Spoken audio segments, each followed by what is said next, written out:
이제 바울과 바나바는 비시디아 안디옥에서 핍박을 받아 이고니온으로 갑니다. 여기서 그들은 유대인 회당에 들어가 복음을 전하는데 유대인들과 헬라인 중 많은 사람이 믿게 됩니다. 그러나 그 반대의 반응도 있죠. 2절에 보면 순종하지 아니하는 유대인들이 이방인들의 마음을 선동해서 악한 감정을 품고 복음을 대적하게 만들었다고 되어 있습니다. 이렇게 복음이 선포될 때 하나님의 말씀이 바르게 증언될 때 두 가지 대조적인 반응이 일어나게 됩니다. 한편으로는 복음을 듣고 이제 믿은 자들이 나타나서 감사와 찬양과 기쁨이 넘치게 되죠. 그러나 다른 한편에서는 이 복음을 미워하여 복음 전하는 자들을 핍박하고 교회를 대적하는 일들이 일어나게 됩니다. 이런 장면을 우리는 사도행전을 통해 계속 발견하게 되죠. 문제는 우리도 지금 여기에서 예수 그리스도의 제자로 복음의 증인으로 부름받고 있음에도 칭찬도 없이 대적도 없이 있는 듯 없는 듯 조용히 존재하며 살아가는 것을 이제 좋아한다는 것입니다. 그것이 이제 교회가 평안하구나, 우리의 삶이 평안하구나라고 착각하는 사람이 많다 하는 것이죠. 그러나 우리가 항상 잊지 말아야 할 것은 우리가 복음을 바르게 증언하고 살아낸다면 그러한 우리의 삶과 우리의 선포를 통해 복음을 듣고 생명으로 회복되는 놀라운 일들이 일어나게 되고 동시에 그와 같은 일을 미워하는 대적들의 공격이 나타나게 된다 하는 것입니다. 여기서 중요한 것은 사도들이 자기 생각을 전한 것이나 어떤 인간의 사상을 전한 것이 아니라 또 자기의 힘과 능력으로 일한 것이 아니라 이제 3절에서 보면 사도들이 주를 힘입어 담대히 말했다라고 되어 있습니다. 또한 사도들을 통해서 놀라운 표적과 기사가 나타나게 되는데 이것에 대해서 주께서 행하게 하여 주신 것으로 표현되고 있습니다. 무엇보다도 이들이 전한 것이 무엇인가? 은혜의 말씀이다라고 3절 뒷부분에 표현되고 있습니다. 그러니까 아마도 이제 유대 종교 지도자들이 사람들을 선동하는 메시지 중에 가장 핵심은 유대인들만 구원을 받았다 하는 이 왜곡된 선민 사상에 근거했을 것입니다. 그러면서 또 이제 율법을 지켜야지만 하나님의 백성이 되고 이제 축복을 받을 수 있다 하는 이제 잘못된 율법주의였을 것입니다.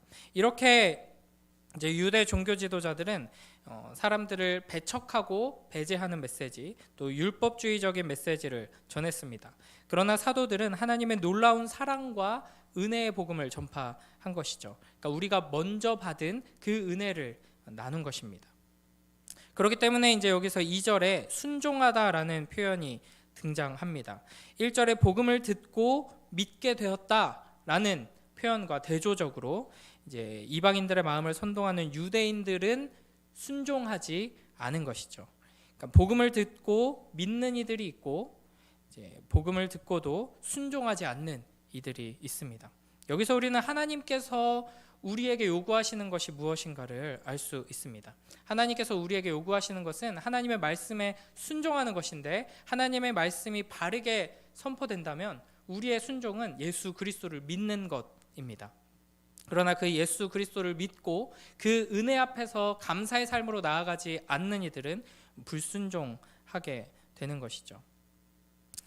우리가 하나님의 이 놀라운 은혜를 예수 그리스도를 통해 받았다 하는 것을 항상 기억하며 그 은혜에 감사하는 삶, 참된 순종의 삶으로 나아가게 되길 주님의 이름으로 축복합니다. 그렇게 은혜에 감사하는 삶을 통하여서 이 놀라운 복음이 하나님의 은혜의 말씀이 이 세상에 흘러가고 우리를 통해 잃어버린 영혼들이 주님께로 돌아오는 놀라운 역사가 또 동시에 그와 같은 하나님의 역사를 미워하는 이들의 공격이 우리를 통해 계속해서 나타나게 되길 주님의 이름으로 축복합니다. 또 계속해서 4절부터 7절을 보면은 이 두 사도를 통해 이고니온에 이렇게 전해진 복음이 이 도시를 둘로 분열시킵니다.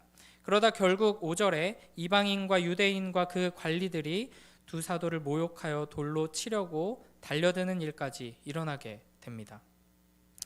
나중에 보면은 실제로 이제 바울이 돌에 맞아서 거의 죽다 살아나는 장면도 등장하게 되죠. 그래서 이 두 사도는 도망하여서 다른 곳으로 이동하게 됩니다. 여기서 우리가 좀 생각해 볼 것은 복음을 대적하는 상황 앞에서 이제 서로 다른 두 가지 반응이 등장한다는 것입니다. 앞서 2절에서 유대인들이 이방인들의 마음을 선동해서 형제들에게 악감을 품게 했을 때에는 3절에 두 사도가 오래 있어 주를 힘입어 담대히 말하니 라고 되어 있습니다. 그러나 5절에 두 사도를 모욕하여 돌로 치려고 달려드는 일에 대한 반응은 도망하는 것으로 나타나고 있습니다. 그러니까 비슷한 상황에서 서로 다른 두 가지 반응으로 사도들이 다른 결정을 내리는 것이죠.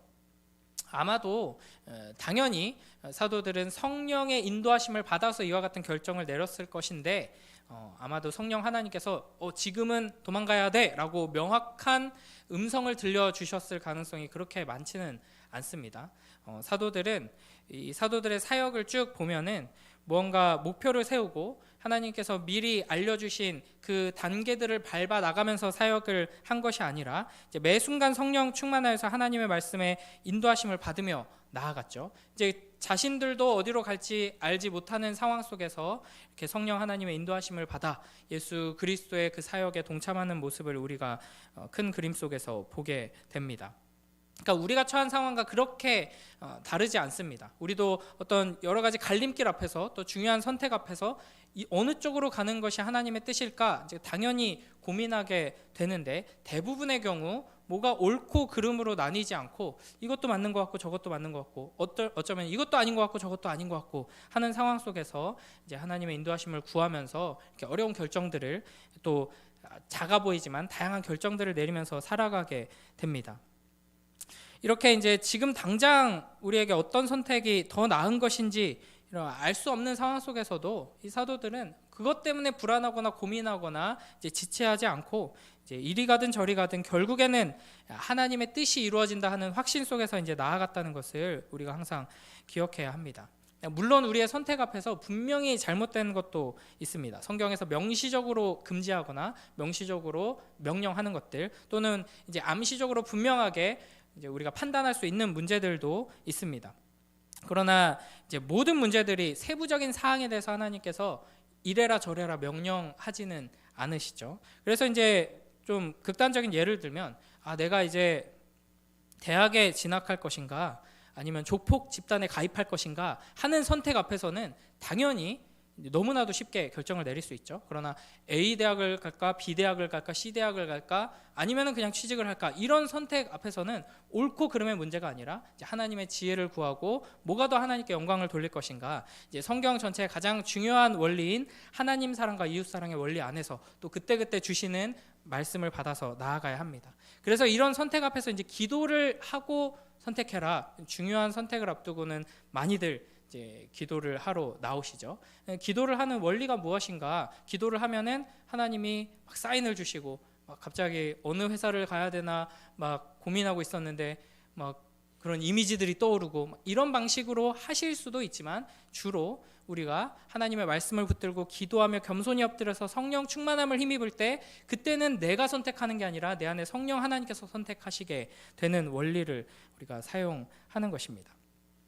그러니까 이제 이 본문을 보면은 하나님께서는 이 사도들의 정반대되는 두 가지 선택을 통해서 결국 하나님의 뜻을 이루시는 것을 볼 수 있습니다. 이 이고니온이 포함된 넓은 지역을 우리는 갈라디아 지역이라고 부르는데요. 이후 이 지역에 세워진 교회들의 이제 가장 큰 문제는 여기서 이제 이방인들을 선동하는 유대인들이 있었잖아요. 여기에 포함해서 예루살렘에서 또 유대인들이 와서 사람들을 계속해서 선동합니다. 이 율법주의적인 잘못된 가르침들을 계속 퍼뜨리면서 교회를 흔들죠. 그래서 바울이 참지 못하고 이제 써서 보낸 편지가 갈라디아서입니다. 그리고 이 복음의 정수라고 불리는 갈라디아서라는 책을 통해서 마틴 루터는 진정한 복음을 다시 회복하고 종교개혁의 불길이 일어나게 되는 것이죠. 이와 같은 방식으로 하나님께서는 우리 입장에서는 또 아마도 사도들이 이런 고민을 했을지도 모르죠. 우리가 빨리 더 이동했어야 되는데 여기 너무 오래 머물렀나? 오히려 도시를 둘로 가르고 분쟁만 더 하지 복음이 효과적이지 않은 것 같은데 라고 할 수 있었지만 이 일을 통해서 이렇게 하나님께서는 역사하시는 것입니다. 그리고 나서 이제 도망해서 이동하죠. 그리고 나서 간 곳이 루스드라인데요. 16장 1절을 보면 바울이 더베와 루스드라에도 이름에 거기 디모데라는 제자가 있으니 그 어머니는 믿는 유대 여자요 아버지는 헬라인이라 라는 구절이 등장합니다. 그러니까 이 루스드라로 도망하는 선택을 통해서도 하나님께서는 그 지역에 있는 디모데의 외할머니 로이스와 어머니 유니게가 회심하게 하시고, 그를 통해서 디모데에게 복음이 전수되게 하셔서 이 디모데를 바울의 특별한 동역자이자 초대교회의 귀한 일꾼으로 세우십니다. 이렇게 하나님께서는 비슷한 상황에 서로 다른 두 가지 선택을 통해서 하나님의 선하신 뜻을 이루어 가십니다. 그러므로 우리는 어떤 선택 앞에서 혹시 내가 선택을 잘못해서 하나님의 영광을 가리는 거 아닐까? 사실은 이런 고민을 하면 진짜 신앙이 좋은 분이고, 우리가 고민하면서 기도하는 이유는 잘못해가지고 내가 손해보면 어떡하지? 내가 원하는 것을 이루지 못하면 어떡하지? 하는 생각 때문에 막 기도하죠. 하나님 잘 선택하게 해주세요. 그러나 하나님의 언약 자손으로, 하나님의 백성으로, 하나님 품 안에 있는 자들은 이게 옳고 그름의 문제가 아니라면 어떤 선택을 하든 하나님께서 이걸 통해 하나님의 뜻을 이루실 것이라는 확신 가운데 담대하게 선택하며 나아갈 수 있습니다. 우리의 계획이 실패하더라도, 내가 선택을 잘못한 것처럼 보여서 좀 더 어려운 일을 겪더라도 결국에는 그걸 통해 하나님께서 하나님의 뜻을 이루신다 하는 것을 신뢰하며 우리의 삶 앞에 이제 크고 작은 선택들을 담대히 해나가는 복된 우리 모두가 되길 주님의 이름으로 축복합니다. 그리고 이제 이어서 8절부터 10절을 보면 안진뱅이가 일어나는 사건이 등장합니다. 이 사도행전에 안진뱅이가 일어나는 사건이 총 3번 나오는데요. 3장과 8장 그리고 14장입니다. 근데 이제 여기 14장의 사건은 3장의 사건과 매우 유사한 모습으로 소개되고 있습니다. 그러니까 이 안진뱅이를 소개하는 말이 이제 어머니 뱃속에서 안진뱅이다 하는 원어를 보면은 똑같은 표현으로 등장하고 있고요. 그리고 이제 이 안진뱅이를 9절에 보면 바울이 주목하였다라는 표현이 나오는데, 3장에서도 성전 미문에 앉아있던 안진뱅이를 베드로와 요한이 더불어 주목하여서 이제 말을 겁니다. 그리고 이제 안진뱅이가 나아서 걷게 된 상황에 대한 묘사에서도 같은 단어 2가지, 이제 뛰었다, 걸었다를 사용해서 표현하고 있습니다. 그러니까 이 3장 첫머리에부터 이 베드로와 요한을 통해 안진뱅이가 일어난 사건이 등장했었는데, 여기서 또 반복되는 이유가 무엇인가? 이제 이 선교 사역 가운데 여러 가지 사건들이 있었을 텐데 성령 하나님께서는 이런 사건들을 선택해서 기록해서 우리에게 남겨주신 것인데, 그러니까 3장에서 나왔던 안진뱅이가 일어나는 사건은 이제 오순절 성령 강림을 통해 교회가 세워지고 이 교회가 무엇인지 증언하는 형식의 표적이라고 할 수 있습니다. 그리고 그것은 예수님의 사역이 무엇인지를 증언하는 것과 연결됩니다. 그러니까 예수님께서 어떤 분이신지를 안진뱅이를 일으키시는 기적을, 표적을 통해서 말씀하시기를 단순히 이런 병도 고치신다, 치유자다 하는 것을 넘어서서 이제 이사야에 예언되었던 바로 그 메시아의 왕국, 소경이 눈뜨고 벙어리들이 말을 하며 찬양하고 안진뱅이가 일어나서 걸으며 이제 하는 이 놀라운 메시아 왕국을 이루시는 약속된 그 메시아다라는 걸 보여주는 표적이었죠. 이제 그게 오순절 성령 강림 후에 이어져 나오면서 성령 강림을 통해 이곳에 임한 공동체가 바로 예수 그리스도라는 약속된 메시아를 통해 이 땅에 임한 그 하나님 나라다라는 걸 보여주는 것이고요. 이 사건이 14장에서 반복되면서 이제 이 베드로와 바나바를 통해서도 이 이방 땅에, 여기서는 이제 아예 이방 지역이면서 유대의 그런 전통과 구약 성경을 모르는 이방인들이잖아요. 이들에게도 예수 그리스도께서 왕으로서 통치하시고 회복시키시는 이제 하나님 나라가 임한다 하는 것을 보여주고 있는 것입니다. 그런데 11절부터 14절을 보면 이들의 반응이 어떠한가? 이들은 11절에 신들이 사람의 형상으로 내려오셨다라고 소리 지르면서 12절에 이제 바나바를 제우스로 여기고 바울을 헤르메스라고 하면서 이제 그들이 그리스 로마의 신들을 예배하던 방식으로 바울과 바나바를 높이며 예배하려고 합니다.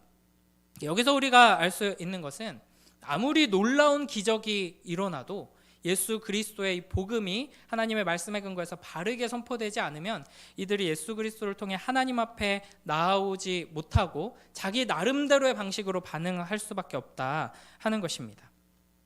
이에 대해서 이제 바울과 바나바가 어떻게 반응하고 있는가? 15절부터 18절에 보면요, 이제 옷을 찢고 무리 가운데로 뛰어들어가서 소리를 지릅니다. 그러면서 이제 하는 말이 이 헛된 일을 버리라라고 이야기합니다. 16절에 이제 그들이 믿는 신들은 헛된 우상일 뿐이고 참된 하나님은 유일하신 이제 여호와 하나님뿐이다. 그분은 천지와 바다와 그 가운데 만물을 지으신 분이시고 그분이 바로 그동안 그들에게 하늘로부터 비를 내리시고 결실기를 주시는 선한 일을 베푸신 분이시다. 이걸 몰랐을 때는 이제 오래 참으셨지만 이제 복음을 들었으니 이 창조주이시며 공급자이신 하나님께 돌아와야 한다라고 이야기를 합니다. 그러니까 여기서 바나바와 바울이 전하는 것도 여전히 이제 은혜의 말씀입니다. 유대인들이 율법주의적인 말씀으로 이제 복음을 계속 흔들고 교회를 공격할 때에도 은혜의 말씀을 전했듯이 예수 그리스도의 복음을 전했듯이 여기에 이제 생판 여호와 하나님이고 예수님이고 모르는 이방인들에게도 이제 은혜의 하나님의 그 말씀을 전하고 있는 것이죠. 근데 이 사람들이 왜 바나바와 바울에게 이렇게 반응했는가를 이제 역사 자료를 보면은 아주 쉽게 알 수 있는데요. 이 지역에서 가장 유명하던 제우스와 헤르메스에 대한 이제 신화 이야기가 뭐냐면 그들이 사람의 모습으로 마을에 왔는데 아무도 그들을 재워주지 않고 대접하지 않아서 여기저기 돌아다니다가 가장 가난한 허름한 집에서 대접을 받습니다. 그러고 나서 한숨 자고 일어나가지고 열받아서 자기를 배척한 모든 마을들을 다 홍수로 쓸어버립니다. 아니면 불태워버립니다. 이런 이야기들이 제일 유행했기 때문에 이들을 제대로 대접하지 않으면 우리가 해코지를 당하겠다 하는 두려움에 예배를 드린 것이죠. 그러나 이 사도들을 통해서 선포된 하나님의 말씀, 전파된 하나님은 은혜의 하나님이십니다. 그래서 우리가 잘 보여서 좋은 거래를 이루어서 좋은 걸 얻어내야 하는 분이 아니라 이미 모든 걸 소유하신 창조주이시기에 우리를 사랑하길 원하셔서 공급해 주시는 분이시기에 우리는 그 은혜를 기억하고 깨닫고 그 앞에 믿음으로 순종하고 감사로 반응해야 한다 하는 것을 이야기하고 있습니다. 11절에 루스드라 사람들은 신들이 사람의 형상으로 우리 가운데 내려오셨다라고 외쳤습니다. 그러니까 신들이 심술을 부리고 해코지할까 봐 두려워서 이제 열성적으로 이렇게 외치며 섬긴 것이죠. 그러나 진짜 사람이 되어서 이 땅에 오신 참되신 하나님께서는 오히려 우리를 위해 자신의 목숨을 주시면서 우리를 섬기셨습니다.